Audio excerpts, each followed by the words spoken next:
الحمد لله رب العالمين والصلاة والسلام على سيد المرسلين وعلى آله وأصحابه أجمعين أما بعد فقد قال الله تعالى في القرآن العظيم وفي الفرقان المجيد فأعوذ بالله من الشيطان الرجيم بسم الله الرحمن الرحيم إنك لعلى خلق عظيم صدق الله العلي العظيم.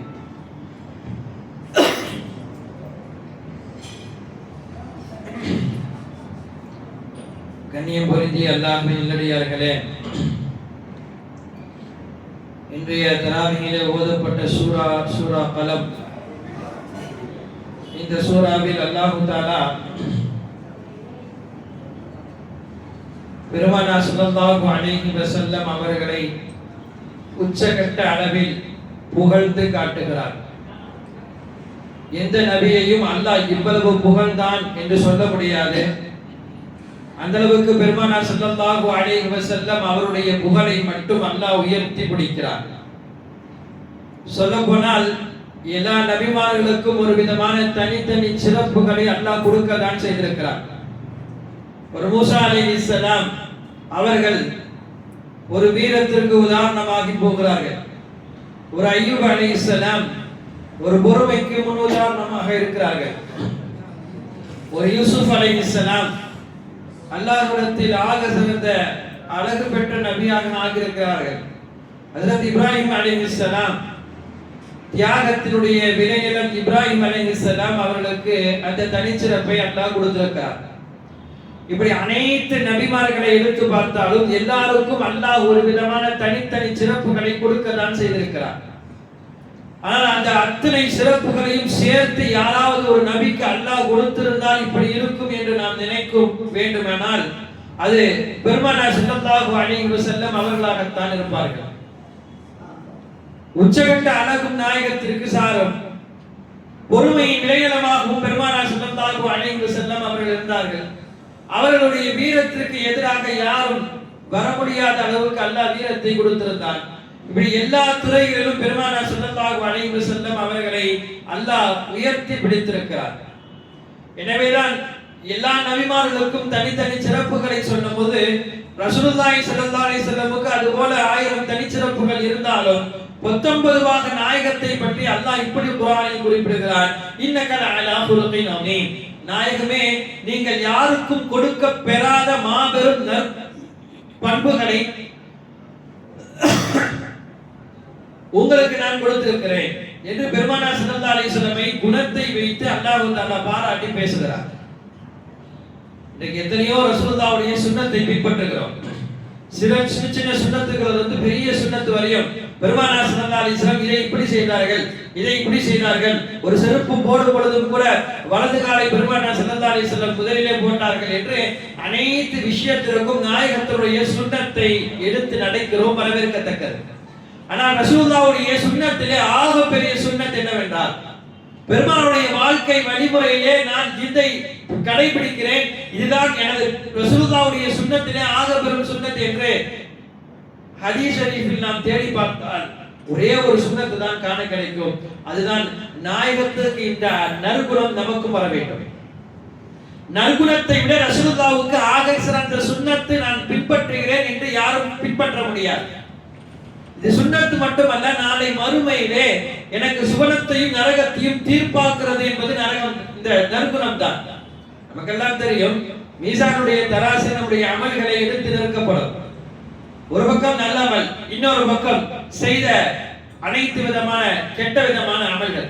இந்த ரெண்டு அமல்களிலே, ரெண்டு விஷயங்களிலே எது அதிகமாக கனத்தால் தாழப்படுகிறதோ அவருக்கு நரகமா சுவனமா என்று அந்த நன்மைகளை வைத்துத்தான் அல்லாஹ் தீர்ப்பை கொடுப்பான். உலகத்தில் நன்மையினுடைய தராசு கனத்தால் தாழ்ந்து விட்டது என்றால் அவர் சுவனவாசி, தீமையுடைய தராசு கனத்தால் தாழ்ந்து விட்டால் அவர் நரகவாசி. இப்ப எது அதிக அமலை சுமக்கிறது என்று பார்க்கப்படும். நல்லமல்கள் எல்லாம் ஒரு தராசில் இருக்கும், தொழுகை, நோன்பு, ஸகாத், ஹஜ். அத்தனை நல்லமல்களிலும் எது அல்லாஹ்விடத்தில் அதிக கனத்தை உடையதாக இருக்கிறது? பொதுவா எது எந்த விஷயம் கனம் அதிகமா இருக்குதோ அதுதானே உள்வாங்குவோம். இப்ப எந்த விஷயம் கனம் இல்ல கொஞ்சம் லேசா இருந்துச்சுன்னு சொன்னா அது உருவாங்க, அது இருக்காது. அப்ப இந்த தொழுகை, நோன்பு, ஜகாத், ஹஜ் இன்னும் பிற அத்தனை அமல்களில் எந்த அமல்கள் அல்லாஹ்விடத்திலே கனத்தால் தாழ்ந்ததாக இருக்கும் என்றால் நாயகம் ஸல்லல்லாஹு அலைஹி வஸல்லம் அவர்கள் சொல்லித் தருகிறார்கள், அஸ்கலு ஷைஇன் ஃபில் மீசானி யௌமல் கியாமா குல்குல் ஹஸன். அல்லாஹ்விடத்திலே மீசான் தராசில் நெருக்கப்படக்கூடிய அமல்களிலே ஆக கனமுடைய அமல் என்னவென்றால் உங்களுக்கு இருக்கக்கூடிய நல்ல குணம், நற்குணம் தான் அல்லாஹ்விடத்திலே அந்த மீசான் தராசை உங்களுக்கு கனமாக்குறது என்றார்கள் பெருமானார் ஸல்லல்லாஹு அலைஹி வஸல்லம். இப்ப நற்குணத்தை எந்த அளவுக்கு நமக்குள் கொண்டு வர வேண்டும்? பெருமானார் ஸல்லல்லாஹு அலைஹி வஸல்லமுக்கு அல்லாஹ் 40 வயதில் நபி பட்டத்தை கொடுத்தார்.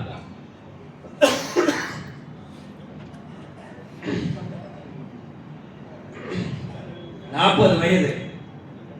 இந்த 40 வயதிலே பெருமானார் ஸல்லல்லாஹு அலைஹி வஸல்லமுக்கு அதுவரை இருந்த நற்பெயர் அந்த ஊரில் யாருக்கும் கிடையாது. பெருமானார் ஸல்லல்லாஹு அலைஹி வஸல்லம் என்ற பெயரை கேட்டால் எல்லோரும் சொல்வார்கள், அவரை விட ஒரு நல்லவர் உலகத்தில் யாரும் இல்லை என்று. எல்லோரிடத்திலும் ரசூலுல்லாஹ்வுக்கு 40 வயது வரையும் நல்ல பெயர் தான். ஆனால் பெருமானார் ஸல்லல்லாஹு அலைஹி வஸல்லமுக்கு அல்லாஹ் இந்த 40க்கு பிறகு எப்போது நபி பட்டத்தை கொடுத்தானோ, நுபுவத்தை கொடுத்தானோ, நுபுவத்திற்கு பின்னால் எல்லா நபிமார்களும் என்ன செய்வார்கள்? தான் நபி என்பதை மக்களிடத்தில் எடுத்து சொல்வதற்காக ஏதாவது ஒரு அற்புதத்தை எடுத்து செய்வார்கள். இந்த அற்புதத்தின் மூலமாக என்ன, நபியாக இருக்கிறார் என்றால் உண்மை என்று சொல்வதற்காக அந்த அற்புதத்தை மக்களுக்கு மத்தியில் செய்வார்கள். பல கூட்டத்தினர் அதை கேட்கவும் செய்றாங்க. நீங்க நபி சொல்றீங்களே, நபி சொல்றதுக்கு நாங்க நம்பணும் அப்படின்னா நீங்க ஏதாச்சும் அற்புதம் செஞ்சு காட்டுங்க. பெருமானாரும் ஏராளமான அற்புதங்களை செய்திருக்கிறார்கள். ஆனால் பெருமானார் ஸல்லல்லாஹு அலைஹி வஸல்லம் முதல் தன்னுடைய 40 வயசில் நுபுவத்தை வாங்கியவுடன் தான் நபி என்பதை, நீங்கள் இறைவனைத்தான் வணங்க வேண்டும், அல்லாஹ்வை தான் ஏற்றுக்கொள்ள வேண்டும் என்பதை சொல்வதற்கு எப்படி ஆரம்பித்தார்கள் என்றால் எந்த அற்புதத்தையும் செய்யல. தனது வாழ்நாட்கள் 40 வருஷம் வாழ்ந்த வாழ்நாட்களை அற்புதமாக எடுத்து வைக்கிறார்கள். என்ன சொன்னார்கள்? 40 வருஷம் உங்கள்கிட்ட நான் வாழ்ந்து காட்டியிருக்கேன், உங்க கூட இருந்திருக்கேன். எப்போதாவது நான் பொய் சொல்லி நீங்கள் பார்த்திருக்கிறீர்களா? எப்போதாவது நான் புறம் பேசி நீங்கள் பார்த்திருக்கிறீர்களா? எப்போதாவது யாரையாவது நான் அடித்தோ திட்டியோ பார்த்திருக்கிறீர்களா? இப்ப பெருமானார் ஸல்லல்லாஹு அலைஹி வஸல்லம் தன்னுடைய வாழ்க்கையில் 40 வருடங்கள் வாழ்ந்திருக்கிறார்கள். அந்த வாழ்ந்த காலத்தை நீங்கள் சொல்லுங்கள் என்று கேட்கவுடன் யாரும் சொல்வதற்கு தயார் இல்லை. மொத்த மக்களுக்கு மத்தியிலே வெறும் நிசப்தம் தான் இருந்தது. ஒரு வகையில் அவர்கள் இல்லை, நீங்கள் அப்படி செய்த மனிதர் கிடையாது என்று சொல்லியிருந்தால் ரசூலுல்லாஹ் தனது நுபுவத்திற்காக அதை ஆதாரமாக முன்வைத்தார்கள். சொன்ன வார்த்தை ரசூலுல்லாஹி ஸல்லல்லாஹு அலைஹி வஸல்லம் அதுதான், நீங்கள் யாராவது ஒருவர் என்னை பார்த்து அப்படி கை நீட்டி பேசிவிட்டால் எனது நுபுவத்தை நான் திரும்ப பெறுகிறேன். நான் நபி இல்ல ஒத்துக்கிறேன், நீங்க சொல்லுங்க. நான் நபி இல்ல ஒத்துக்கிறேன், நீங்க யாராவது உங்களை யாராவது சொல்ல முடியுமா என்று உலகத்தில் எந்த நபியும் கேட்காத வார்த்தையை பெருமானார் ஸல்லல்லாஹு அலைஹி வஸல்லம் அவர்கள் கேட்டார்கள். அங்கு எந்த யாருமே அந்த வாய் திறக்கவில்லை. பெருமானார் ஸல்லல்லாஹு அலைஹி வஸல்லம் வாழ்ந்த காலம் என்பது 40 வருடங்கள் மக்களுக்கு மத்தியில் அப்படி ஒரு வாழ்க்கையை பெருமானார் ஸல்லல்லாஹு அலைஹி வஸல்லம் வாழ்ந்து காட்டினார்கள். ஹிராவுடைய குகையிலே பெருமானார் ஸல்லல்லாஹு அலைஹி வஸல்லம் இருந்தார்கள் என்று நேற்று கூட வகையை பற்றி பேசினோம். அங்கிருந்து பெருமானார் ஸல்லல்லாஹு அலைஹி வஸல்லம் வீட்டிற்கு ஓடி வந்தார்கள் என்று சொன்னோம். கல்ஸா ரலியல்லாஹு அன்ஹா அவர்கள் பெருமானாரை கட்டிலின் மீது படுக்க வைத்து போர்த்தி விட்டார்கள் என்றெல்லாம் சொன்னோம். அப்ப கல்ஸா ரலியல்லாஹு அன்ஹா சொன்ன ஒரு வார்த்தை என்னன்னா, யா ரசூலுல்லாஹ், நீங்க ரொம்ப பயப்படுறீங்க, நீங்க பயப்பட வேண்டாம், நீங்கள் கவலைப்பட வேண்டாம். ஏன் கவலைப்பட வேண்டாம், ஏன் பயப்பட வேண்டாம்னா, நீங்க ஏழைகளுக்கு ஆதரித்திருக்கிறீர்கள், வறியவர்களுக்கு எடுத்து கொடுத்திருக்கிறீர்கள், உங்களுக்கு இந்த மக்களிடத்தில் நல்ல பெயர் இருக்கிறது, எனவே உங்களை அல்லாஹ் கைவிட மாட்டான்.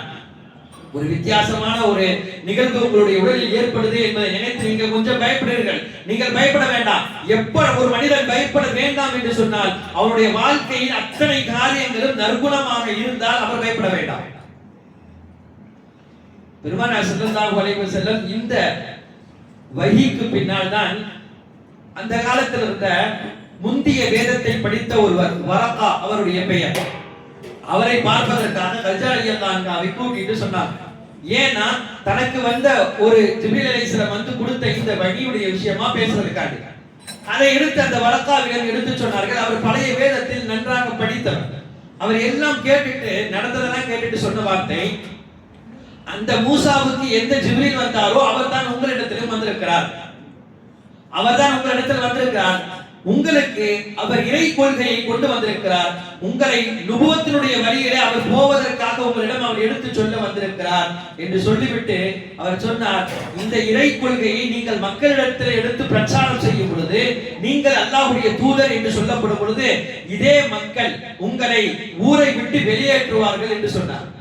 பெருமானார் ஸல்லல்லாஹு அலைஹி வஸல்லம் ஆச்சரியம், இந்த மக்களா என்ன ஊரை விட்டு வெளியேற்றுவாங்க, இது எப்படி என்று பெருமானார் ஸல்லல்லாஹு அலைஹி வஸல்லம் ஆச்சரியப்பட்டார்கள். ஏனென்றால் அந்த அளவுக்கு பெருமானாரை அந்த ஊரில் மக்கள் கட்டி ஆண்டார்கள்.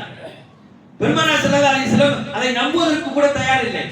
அப்போதான் அந்த வரக்கா சொன்ன வார்த்தை, இது உங்கள் மீது உள்ள தவறல்ல, நீங்கள் செய்த இந்த இறை கொள்கையை யார் எடுத்து வந்து அந்த மக்களிடத்திலே சொன்னாலும் அந்த மக்கள் இப்படித்தான் அவரை சித்திரவதை செய்வார்கள், ஊரை விட்டு வெளியேற்றிருப்பார்கள் என்று சொல்வார்கள். இப்போ நம்முடைய அனைத்து நற்குணத்திற்கும் பெருமானார் ஸல்லல்லாஹு அலைஹி வஸல்லம் முன் உதாரணம். ரசூலுல்லாஹ் அதுவரையும் இருந்த அந்த நற்குணம் மக்களுக்கு மத்தியிலே எடுபட்டு போய்விட்டது என்றால் அதற்கு காரணம் ரசூலுல்லாஹ் இறை கொள்கை அல்லாஹ் என்று சொன்ன ஒரே வார்த்தையை அவர்களால் ஏற்றுக்கொள்ள முடியவில்லை. அதனால்தான் ரசூலுல்லாஹ் சொன்னாங்க, நீங்க வேற வேற விஷயத்துக்காக நான் உலகத்தில் இறக்கப்பட்டேன் என்று நினைக்கிறீர்கள், தௌஹீதுக்காக மற்ற விஷயத்திற்காக.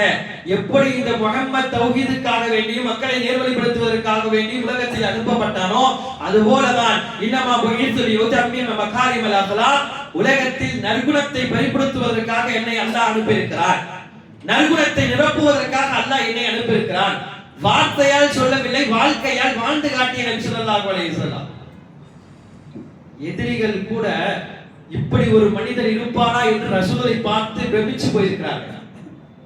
பெருமானார் ஸல்லல்லாஹு அலைஹி வஸல்லம் இந்த மதீனாவிலே ஹமாமா என்று சொல்லக்கூடிய ஒரு எதிரி நாயகத்தை நோட்டமிட்டு பார்த்து சரியாக பெருமானார் ஸல்லல்லாஹு அலைஹி வஸல்லம் கிடைத்தால் அவரை முடித்து விடலாம் என்று மதீனாவுக்குள் வருகிறார். சஹாபாக்கள் எந்நேரமும் பெருமானார் ஸல்லல்லாஹு அலைஹி வஸல்லம் நோட்டு கொண்டு கொண்டிருப்பார்கள். ரசூலுல்லாஹ்வுக்கு திரும்பை நாயகம் ரசூலுல்லாஹி ஸல்லல்லாஹு அலைஹி வஸல்லமுக்கு அனைத்து விதமான பக்கமும் சஹாபாக்கள் இருப்பார்கள். எந்த கட்டத்தில் எந்த எதிரி வந்தாலும் அதற்கு முன்னால் நிற்பவர்கள் சஹாபாக்கள். இவரு மதீனாவுக்குள்ள வந்துட்டு யாருக்கும் நம்ம வந்தது தெரியாதுன்னு நினைச்சு மதீனாவுக்குள்ள வந்து ஒரு நாள் 2 நாள் ஆச்சு. ஆனால் சஹாபாக்கள் இவரை நோட்டமிட்டு கொண்டுதான் இருக்கிறார்கள்.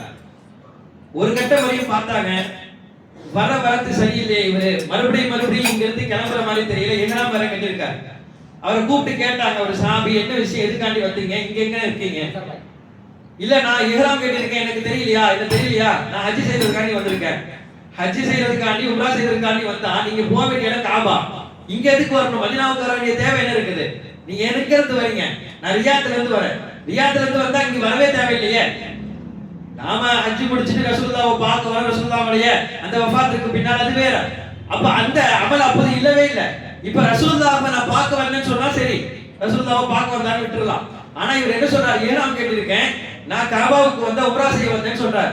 அப்ப திரும்ப சஹாபாக்கள் கூப்பிட்டு அவரை பேச அதுக்கு பிறகு உண்மையை ஒத்துக்கொண்டார். நான் வந்த நோக்கம் அது இல்ல, இங்க ஒரு நபி இருக்காரு கேள்விப்பட்டேன், அந்த நபியை கொலை செய்வதற்காக என்னை ஒருவர் அனுப்பி வைத்தார், நான் ஆசைப்பட்டு இங்கு வந்தேன், நான் பார்த்து விட்டேன், நான் அதற்காகத்தான் வந்தேன் என்று சொன்னவுடன் அந்த மனிதரை மதீனாவிலே ஒரு தூணிலே கட்டி போட்டார்கள்.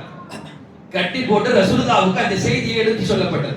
இது மாதிரி ஒருத்தர் வந்திருக்காரு, உங்களை கொலை செய்ய வந்தேன் என்று அவர் சொல்கிறார் என்று ரசூலுக்கு அந்த செய்தி எடுத்து வைக்கப்படுது. அப்ப ஒரு நபி, அதாவது தொண்டர்கள் எல்லாம் சேர்ந்து ஒரு தலைவனுக்கு உங்களை கொல்ல வந்திருக்கிறார்கள் என்று ஒரு செய்தியை எடுத்து வைத்தால் அந்த தலைவனுடைய அடுத்த கட்ட நடவடிக்கை எப்படி இருக்கும்? என்ன சொல்லுவார்?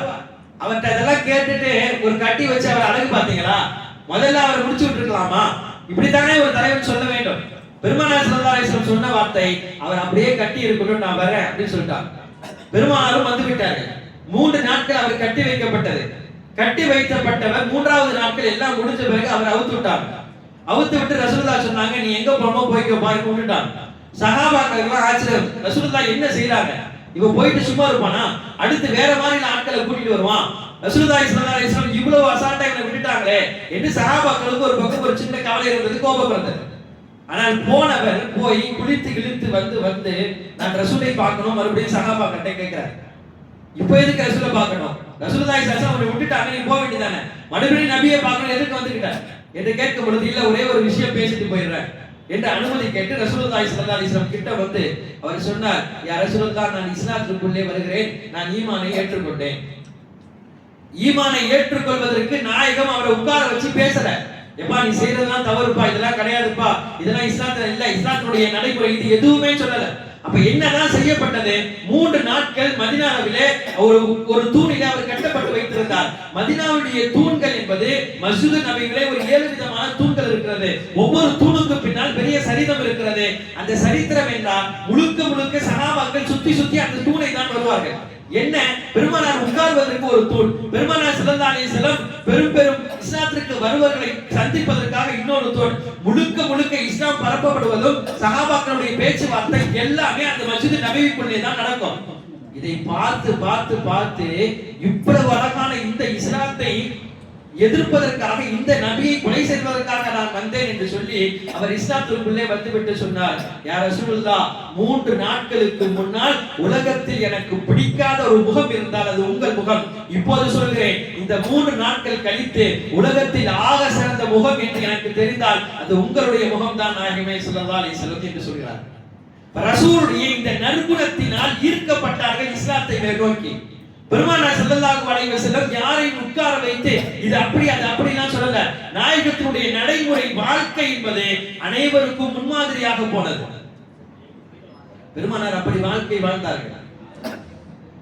தமிழ்ல சொல்லுவாங்க, நல்லவனுக்கு நல்லவனா இரு, கெட்டவனுக்கு கெட்டவனா இரு. இது இஸ்லாத்திற்கு மாற்றமானது. பல பேர்கள் குர்ஆனுடைய அத்தியாயத்தை வைத்து கூட அப்படி பேசக்கூடியவர்களாக இருக்கதான் செய்கிறார்கள். என்னன்னா, யாராவது ஒரு மூக்குல குத்திட்டானா மூக்குல குத்தணும், குர்ஆனுடைய ஆயத்து இருக்கு, வல் அன்ஃபு பில் அன்ஃபி வல் உதுனு பில் உதுனி வல் ஐனு பில், இத வச்சு சொல்றாங்க. இப்படி பலிக்கு பலி வாங்குவது என்பது இஸ்லாம் வரவேற்கிறது, இப்படிலாம் பலிக்கு பலி வாங்கலாமா என்று குர்ஆனுடைய அத்தியாயத்தை வைத்து பேசுபவர்கள் இருக்கிறார்கள். ஆனால் அசலிலே அல்லாஹ் அந்த குர்ஆன் ஆயத்தை நீங்க கட்டாயமா செய்யணும்னு சொல்லி இறக்கின ஆயத்து அது. எதற்காக அப்படி ஆயத்து இறக்கப்பட்டது என்று சொன்னால், உங்களுக்கு யாராவது அநீதம் செய்து விட்டால் உங்களால் அதை தாங்க முடியவில்லை, நான் செய்வேன் என்று நீங்கள் இருக்கிறீர்கள் என்றால் அப்போது செய்யக்கூடிய அளவு எப்படி இருக்க வேண்டும் அல்லாஹ் அளவை காட்டுறான். எப்படி அவன் அடிச்சானோ அது மாதிரி தான் இருக்கணும். அதை விட கொஞ்சம் கூடுதல் நீ அடித்தாலும் நீ அதற்காக அல்லாஹ்விடத்திலே கேள்வி கேட்கப்படுவாய். அடிக்கப்பட்டவனுடைய அளவை காட்டுவதற்காக உனக்கு இவ்வளவுதான் அடிக்கிறதுக்கு உனக்கு உரிமை இருக்கு, இதுக்கு மேல நீ அடிக்க கூடாது என்று சொல்வதற்கு தான் அந்த குர்ஆனுடைய வசனம். ஆனால் அதே குர்ஆனுடைய வசனத்துல பின்னால் அல்லாஹ் என்ன சொல்லுவான், அடிக்கப்பட்டு நீங்கள் அவருக்காக வேண்டிய மன்னிப்பு கொடுத்து விட்டீர்கள் என்றால் ஆக சிறந்தது மன்னிப்பு கொடுப்பதுதான். ஒருத்தர் அடிச்சாரு, நம்ம அவரை திருப்பி அடிக்காம நம்ம அவரை மன்னிச்சுட்டோம்னா அல்லாஹ் என்ன செய்வான் அப்படின்னா, மன்னிச்சதுக்காக நமக்கு அல்லாஹ் நன்மை கொடுக்குறான் ஒண்ணு. ரெண்டாவது, அடித்ததற்காக திருப்பி அடிப்பதற்கு அல்லாஹ் வருகிறான், அல்லாஹ் பாத்துக்கிறான் அவனை. ஆனா இதுவே நான் திருப்பி அடிச்சிட்டேன்னு சொன்னா எனக்கு நன்மையும் கிடைக்காது, அடுத்தும் அந்த விஷயத்திலே அல்லாஹ் அவரை தண்டிக்கவும் மாட்டான், ஏன்னா நான் திருப்பி அடிச்சிட்டேன். அப்ப இதை விளங்குவதற்குத்தான் அல்லாஹ் தஆலா குர்ஆனில் அந்த ஆயத்தை வைத்திருக்கானே தவிர அடிச்சா திருப்பி அடிக்கணும்ன்றது இஸ்லாத்துல கிடையாது. பெருமானார் ஸல்லல்லாஹு அலைஹி வஸல்லம் வாழ்க்கை எந்த ஒரு சின்ன கட்டம் கூட அப்படி சொல்லல. அதுக்கு அப்படியே மாற்றமாக ரசூலுடைய வாழ்க்கை இருந்தது, அல்லாஹ்வுடைய வார்த்தை இருக்குது. குர்ஆனிலே ஒரு மிகப்பெரிய ஆதாரமும் காண கிடைக்கிறது. ஆயிஷா ரலியல்லாஹு அன்ஹா மீது இட்டு கட்டப்பட்டது. அப்ப ஆயிஷா ரலியல்லாஹு அன்ஹா மீது கட்டப்பட்ட இந்த இட்டு கட்டுதலுக்கு பல பேர் வந்து இதற்கு சார்பாக நின்றார்கள். அது நடந்திருக்கலாம், செஞ்சிருக்கலாம், என்னதான் இருந்தாலும் மனுஷன் தானே என்று சொல்பவர்களும் சில பேர் இருக்கதான் செய்தார்கள். அது கூட சேர்ந்து முனாஃபிக்குகள் சொல்லவே தேவையில்லை. அப்படின்ற பொழுது அபூபக்கர் ரலியல்லாஹு அன்ஹு அவரிடமிருந்து ஒருவர் உதவி பெற்ற ஒரு மனிதர், ஒரு சஹாபி, மிஸ்தா என்று சொல்லக்கூடிய சஹாபி, இவரும் என்ன செய்தார்னா செய்வதற்கு வாய்ப்பு இருக்கு என்று செய்பவருடன் சேர்ந்து பேச ஆரம்பிச்சார். அபூபக்கர் ரலியல்லாஹு இவருக்கு ஏற்கனவே உதவி செஞ்சுட்டு இருக்காங்க. தனது மகளை பற்றி தவறான ஒரு பேச்சை பேசுபவனுக்கு ஒருவன் உதவி செய்வானா? தன்னுடைய மகள் பரிசுத்தமானவள் என்று ஒரு தந்தைக்கு தெரியும். யார் யாரோ பேசுறாங்க, பேசியவங்களுக்கு பதில் கொடுக்க முடியாது, ஏன்னா அதுக்கு குர்ஆனுடைய வசனம் அவர்கள் செய்தார்களா இல்லையா இன்னும் தெளிவு வரல. ஆனா செய்தவங்களுக்கு தெரியும், ஆனா வேற யாருக்கும் தெரியாதுன்ற கட்டத்துல அபூபக்கர் ரலியல்லாஹு இப்படி பேசுபவர்களுக்கு பதில் கூட கொடுக்க முடியல. அப்ப நாம் ஒருவருக்கு உதவி செய்தோம், அவரும் சேர்ந்து பேசுறாரோ அப்படின்ற பொழுது ஒரு தந்தையாக இருக்கக்கூடியவர் நம்ம ஏன் அவருக்கு உதவி செய்யணும் என்ற கட்டத்திற்கு ஒவ்வொரு தந்தையும் வரதான் செய்வார்கள். அதே வரதான் அபூபக்கர் ரலியல்லாஹு அதுவரையும் செய்த உதவியை இவர் இந்த மாதிரி பேசினோம்னா நிறுத்திட்டாங்க. நிறுத்தியவுடன் அல்லாஹ் தஆலா ஆயிஷா ரலியல்லாஹு அன்ஹாவுடைய பத்தினித்தனத்தின் மீது 10 ஆயத்துக்களை இறக்கிவிட்டு அடுத்து அபூபக்கர் ரலியல்லாஹுக்கு அல்லாஹ் சொல்கிறான் குர்ஆனிலே, நீங்கள் ஒரு அமலை தொடர்படியாக உதவி செய்கிறீர்கள் என்றால் பல பேர்கள் பல விதமாக பேசுவதனால் உங்களுக்கு அது சடைவை ஏற்படுத்தினால் நீங்கள் செய்யக்கூடிய உதவியை யாருக்காக நிறுத்தக்கூடாது. ஏன்னா நீங்க அல்லாஹ்காண்டி செய்றீங்க, நீங்க அல்லாஹ்வுக்காக வேண்டி செய்யக்கூடிய இந்த உதவியை நிறுத்துவது எப்படி சரியாக இருக்கும்? எனவே அவர்களுடைய உதவியை அவர்கள் தொடர்ந்து செய்ய வேண்டும் என்று அல்லாஹ் குர்ஆனிலே ஆயத்தை இறக்கி பேசுகிறார். அந்த ஆயத்திலிருந்து தான் விளக்கம் தருகிறார்கள். இஸ்லாத்தில் இந்த படிப்பு பழி வாங்குவதோ வேற ஏதாவது தொந்தரவு கொடுத்துட்டா நானும் தொந்தரவு கொடுப்பேன் என்று சொல்வதோ கிடையாது. மூசா அலைஹிஸ்ஸலாம் ஃபிரௌன், உலகத்தில் ஆக சிறந்த மனிதர் மூசா அலைஹிஸ்ஸலாம். உலகத்தில் மிகப்பெரிய கெட்டவன் ஃபிரௌன். அல்லாஹ்வே சொல்றான், யார மாதிரி ஆனாலும் ஃபிரௌன் மாதிரி ஆயிராதீங்கன்னு சொல்றான். அப்படிப்பட்ட ஃபிரௌன் அவரிடம் மூசா அலைஹிஸ்ஸலாமுடைய தாவத்தை எடுத்து போகும்போது மூசா அலைஹிஸ்ஸலாமுக்கு அல்லாஹ் கட்டளையிடக்கூடிய வார்த்தை ஃபகூலா லஹு கௌலன் லய்யினா லஅல்லஹு யததக்கரு அவ் யக்ஷா. நீங்க நல்ல வார்த்தையே சொல்லுங்க, நீங்க நல்ல விதமா பேசுங்க ஃபிரௌன்ட்ட. ஏன் சொன்னா அவன் படிப்பினை பெறுவதற்கு சந்தர்ப்பம் இருக்குது, அவன் அல்லாஹ்வை பயப்படலாம் என்று அல்லாஹ் தஆலா ஃபிரௌனிடம் பேசக்கூடிய முறையை சொல்லி தருகிறார். இப்ப நம்ம யார்ட்டையாச்சும் பேசுறோம்னு சொன்னா நம்ம மூசா அலைஹிஸ்ஸலாம் விட சிறந்தவங்க கிடையாது. நம்ம பேசக்கூடிய மனிதர் ஃபிரௌனோட மோசமானவங்க இல்ல. அப்ப நம்ம பேச்சுடைய நடைமுறை எப்படி இருக்க வேண்டும்? பெருமானார் ஸல்லல்லாஹு அலைஹி வஸல்லம் ஒரு ஹதீஸை சொல்லி தருகிறார்கள். ஹதீஸுடைய வார்த்தை 3 வார்த்தை தான். ஆனா அந்த வார்த்தை சொல்வதற்கு நல்லா இருக்கும், கேட்கிறதுக்கு ரொம்ப நல்லா இருக்கும். நல்லா இருக்குப்பா இந்த வார்த்தை அப்படின்ற மாதிரி இருக்கும். ஆனா அந்த வார்த்தையின் மூலம் அமல் செய்ய வேண்டும் என்றால் பெரிய போராட்டம் வேண்டும். நம்ம இந்த ஹதீஸை கேட்போம், முடிந்த அளவுக்கு அமல் செய்வதற்கு நமக்குள்ளே கொண்டு வருவதற்கு முயற்சிப்போம். ஆனால் சர்வசாதாரணமாக இந்த ஹதீஸ் படி அமல் செய்யணும்னா முடியாது. பெருமானார் ஸல்லல்லாஹு அலைஹி வஸல்லம் வெறுமனே வார்த்தையாக சொல்லவில்லை, வாழ்க்கையாக வாழ்ந்து விட்டு சொன்ன வார்த்தை. முதல் வார்த்தை பெருமானார் சொன்னார்கள், சில்மன் ஹதாக்க, உனக்கு யார் தவறு செய்வாரோ அவருடன் நீ சேர்ந்து வா, உன்னை வெட்டியவனுடன் நீ சேர்ந்து வா. இன்றைய இந்த சூழ்நிலை நம்மிடத்திலே இருக்கிறதா? யாரோ தவறு செய்தால், யாரோ வெட்டி கொண்டு போனாலே சேர்ந்து வாரு என்று சொன்னார்கள் பெருமானார் ஸல்லல்லாஹு அலைஹி வஸல்லம். நாம் குறைந்தபட்சம் உறவுடனாவது சேர்ந்து வாழ்கிறோமா? யாராவது ஒரு தூரத்து சொந்தமோ அல்லது நெருங்கிய சொந்தமோ யார் கூடயாவது உறவுகளிலே சரிவர பேசாமல் நாம் இருக்கத்தான் செய்கிறோம். இதை ஷைத்தான் பெரிய ஒரு காரணமாக எடுத்து சொல்கிறார். எப்பவுமே சண்டை சச்சரவு வருவது பெருசா வராது, ஒரு சின்ன அளவுல தான் வரும். ஆனா சின்ன அளவுல வர்ற சண்டை சச்சரவை அப்போதே நம்ம உறவுக்குள்ள சரி செஞ்சுட்டோம்னா அது பெருசா தெரியாது. ஆனா என்ன செய்யறோம் அப்படின்னா, அவர் பேச மாட்டார், பேசாததுக்கு ஒரு காரணமும் இருக்காது, பேச மாட்டார்னு சொல்லி நம்ம பேச மாட்டோம். இப்படியே நாட்கள் கடக்கும். இந்த குரோதத்தை ஷைத்தான் அதிகமாக்குவான். என்னதான் இருந்தாலும் அவர் பேசணுமா இல்லையா? நீங்க வயசுல மூத்தவங்க, அவர் வயசுல குறையானவரு, இவ்வளவு நாள் பார்த்து ஒரு சலாம் கூட சொல்லலன்னா இப்ப நம்ம இறங்கி போய் அவருக்கு பேசணுமா? அப்படி நமக்கு தேவை கிடையாது என்று உள்ளத்தில் ஷைத்தான் உள்ள புசலாட்டத்தை போடுவோம். அவரு சொல்லுவான், அவருக்கு அப்படியே மாத்தமா பேசுவான். அவர் ஒரு இடத்த பேச வேண்டியதான, பேசுறதா நம்ம பேசிருப்போமே. ஏதாவது ஒரு சின்ன சண்டை இது 1 மாதம் ஆகும், 2 மாதம் ஆகும், 3 மாதம் ஆகும். மாதங்கள் கடக்க கடக்க குரோதங்கள் அதிகமாக ஷைத்தான் உள்ள கொண்டு வருவாங்க. எந்த அளவுக்குனா சில நேரங்களில் பேச முடியாத அளவுக்கு ஆக்கிடுவோம். ஆனா இதுவே 1 வருடம் கழிச்சு என்னதான் இருக்கட்டும் போட்டோம், அல்லாஹ் பேச சொல்றான், அல்லாஹ் பேச சொல்லிட்டான், நான் பேசுறேன் அப்படின்னு சொல்லி ஒருவர் இறங்கி போய் பேசி விட்டார் என்றால் பேசிய அடுத்த கணம் அவருடைய கண்களிலும் கண்ணீர் வரும், இவருடைய கண்களிலும் கண்ணீர் வரும். இந்த கண்ணீருக்கு என்ன காரணம் தெரியுமா? அவர் நினைப்பாரு, இவ்வளவு காலமா நீங்க பேசாம நீங்களே வந்து பேசுறீங்களே, நான் என்ன நான் போய் பேசிருக்கலாமே, கடைசியில அவர் தானே வந்து பேசினாரு. பேசியவர் என்ன நினைப்பாரு தெரியுமா? அவர் நினைப்பாரு, 1 வருஷமா பேசாம இருந்துட்டுமே, 1 மாசத்துல பேசிருக்கலாமே, இவ்வளவு காலம் பேசாம இருந்துட்டுமே, பெரிய இணக்கம் 2 பேருக்குள்ளே வரும். ஆனால் ஷைத்தான் அந்த இணக்கத்தை விடாமல் அவ்வளவு காலம் பேசாமலே வைத்து தள்ளிப்படுவான். அதைதான் நாயகம் சொன்னார்கள், அப்படி ஆகக்கூடாது. சில்மன் கதாக்க, உங்களை யாராவது துண்டித்து விட்டார்கள் என்றால் நீங்கள் அவருடன் இணைந்து வாழ்வதற்கு நீங்கள் முயற்சி செய்யுங்கள். பெருமானார் ஸல்லல்லாஹு அலைஹி வஸல்லம் இதற்கு பெரிய முன்னுதாரணம். அபூஜைலுடைய வீட்டிற்கு ரசூலுல்லாஹ் எத்தனை முறை இஸ்லாத்துக்கு அனுப்பி போனார் கணக்கே சொல்ல முடியாது. ரசூலுல்லாஹி ஸல்லல்லாஹு அலைஹி வஸல்லம் படுத்திருப்பார்கள், தூக்கம் வராது, இந்த பக்கம் அந்த பக்கம் திருப்பி திருப்பி படுப்பாங்க. ஆயிஷா ரலியல்லாஹு அன்ஹா கேட்டாங்க, யா ரசூலுல்லாஹ் என்ன உங்களுடைய தூக்கத்தை கலைச்சது எது என்று ஆயிஷா ரலியல்லாஹு அன்ஹா கேட்கிறார்கள்.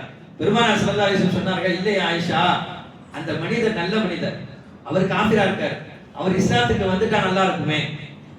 எனக்கு யோசிச்சுட்டே இருக்கிறேனா, அவர் ஏன் இஸ்லாத்துக்கு வர மாட்டேங்காரு, அவருக்கு என்ன தேவை இருக்கு இஸ்லாத்துக்கு வராம இருக்கிறதுக்கு? அவர் நல்ல மனிதராச்சே. நம்மள பல பேர் இருப்பாங்க, நம்ம நிறைய ஃப்ரெண்ட்ஸ் இருப்பாங்க, நல்லவங்க, நல்லா தெரியும் நம்மள. ஆனா அவர் காஃபிரா இருப்பார். நம்ம எப்ப கேட்டாலும் உதவி கேட்டாலும் அவர் செய்வார். நம்ம அவங்க மேல கவலைப்படணும். ஏன்னா இவ்வளவு உதவி செய்வார், நாளைக்கு நரகத்துக்கு போவார் நமக்கு தெளிவா தெரியுது. அப்ப இவ்வளவு உதவி செய்வார், நரகத்துக்கு போகும்போது நான் அதை பார்த்துட்டு இருக்க கூடாது. ஏதாச்சும் ஒரு கட்டத்துல இஸ்லாத்தை படிங்க, இஸ்லாத்தை கொஞ்சம் பாருங்க நம்ம சொல்லிடணும். நாளைக்கு வந்து அவ்வளவு மூகத்தை கூட அவரால் நம்மளால பார்க்க முடியாது.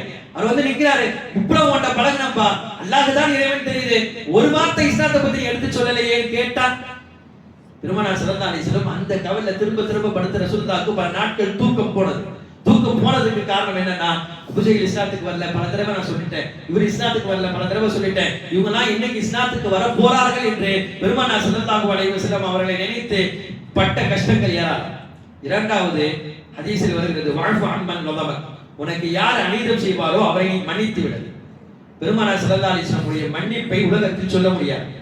கல்லெறிந்தார்கள், சொல்லால் அடிக்கப்பட்டார்கள். எல்லா நபிகளுக்கும் ஒரு கட்டம் வரையும் அந்த நபி அந்த உம்மத்தை காப்பாற்ற முயற்சித்தார். காப்பாற்ற பொழுது அந்த நபி அல்லாஹ்ட்ட கேட்டாரு, யா அல்லாஹ் இந்த உம்மத்தை ஒண்ணும் செய்ய முடியல, உன்கிட்ட ஒப்படைச்சிட்டேன்னு அந்த நபி தள்ளி போயிடுவார்.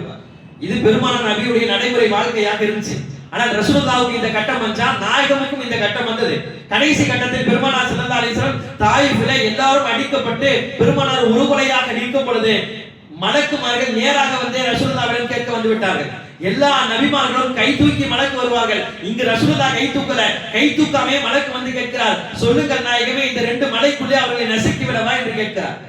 பெருமானார் ஸல்லல்லாஹு அலைஹி வஸல்லம் ஒரே ஒரு வார்த்தை, மன்னித்து விடலாம், அவர்களுக்கு மன்னிப்பை கொடுத்து விடலாம். இவர்கள் இஸ்லாத்தை ஏற்கவில்லை, வரக்கூடிய சமூகம் இஸ்லாத்தை ஏற்கும் என்று நம்மை கை காட்டி பெருமானார் பேசிய அந்த வார்த்தை, இன்று நாம் இஸ்லாமியர்களாக இருக்கிறோம். ரசூலுல்லாஹ் செய்த அந்த வார்த்தை, வஅஃபு அம்மன் ஸலமக், உனக்கு அநீதம் செய்பவர்களை நீங்கள் மன்னித்து விடுங்கள் என்றார்கள். வார்த்தையாக சொல்லவில்லை, வாழ்க்கையாக நாயகம் வாழ்ந்து காட்டினார்கள். கடைசியாக ரசூலுல்லாஹ் சொன்னார்கள், வஅஹ்சின் இலா மன் அஸா இலைக, உனக்கு தீங்கு செய்தவனுக்கும் நீ நலவு செய். இது ரொம்ப கஷ்டம். முதல்ல என்ன சொன்னாங்க, நீ வந்து சேர்ந்து வாழுன்னு சொன்னாலும் சேர்ந்து வாழிடலாம். நமக்கு அநீதம் இழைத்தவனை மன்னினாலும் மன்னிச்சிடலாம். ஆனா தீங்கு இழைத்தவனுக்கு நீ நலவு செய்யனா, எப்படி தீங்கு இழைத்தவனுக்கு நலவு செய்ய முடியும் என்று நினைப்போம். ஆனால் உண்மையில் நாம் செய்து பார்த்தால் ஒரு கட்டத்தில் அவன் தன்னையே வெறுத்து விடுவான். நம்ம எத்தனை வாட்டி இவனுக்கு நாம் கெட்டது செஞ்சாலும் கூட இவன் திரும்ப திரும்ப நமக்கு நல்லதே செய்யறானே, நம்ம என்ன மனுஷன் என்ற நிலைக்கு அவன் உள்ளாக்கப்பட்டு அடுத்து அவன் பார்க்கக்கூடிய பார்வையில் ஆக சிறந்தவர்கள் நீங்கள் தான். என் மனசு அவனுக்கே தோன்றிவிடும், நான் எவ்வளவு உலகத்துல தீமை செஞ்சாலும் இவன் எனக்கு நல்லாவே செஞ்சிருக்கான், இந்த மாதிரி ஒரு மனிதனை நான் உலகத்துல பார்த்ததே இல்லைன்னு இஸ்லாத்திற்குள்ளே வருவதற்குண்டான அடையாளங்கள் அவனுக்கு இருக்கும். பெருமானார் ஸல்லல்லாஹு அலைஹி வஸல்லம் இன்று இத்தனை பேர் இஸ்லாத்திற்குள் வந்தார்கள், காரணம் ரசூலை பார்த்து பார்த்து வந்தவர்கள் தான் அதிகம். எனவேதான் ரசூலுல்லாஹி ஸல்லல்லாஹு அலைஹி வஸல்லம் சொன்னார்கள், வஅஹ்சின் இலா மன் அஸா இலைக, உனக்கு தீங்கு செய்தவனுக்கு நீ நலவு செய் என்று நாயகம் ஸல்லல்லாஹு அலைஹி வஸல்லம் சொல்லி தந்தார்கள். பெருமானாருடைய இந்த 3 முத்தான வார்த்தைகளை நாம் எடுத்து கொஞ்சம் அமல் செய்வதற்கு கடமைப்பட்டிருக்கிறோம். சில்மன் கதஅக, உன்னை துண்டிப்பவருடன் நீ சேர்ந்து வாழு. வஅஃபு அம்மன் ஸலமக, உனக்கு அநீதம் செய்பவர்களை நீ மன்னித்து விடு. வஅஹ்சின் இலா மன் அஸா இலைக, உனக்கு தீங்கு செய்தவர்களுக்கும் நீ நலவு செய் என்று சொன்னார்கள். நாயகம் ஸல்லல்லாஹு அலைஹி வஸல்லம் சொன்ன வார்த்தையின்படி அமல் செய்யக்கூடிய பாக்கியத்தை நம் அனைவருக்கும் அல்லாஹ் தருவானாக. வாஹிரு தஅவானா அல்ஹம்துலில்லாஹி ரப்பில் ஆலமீன்.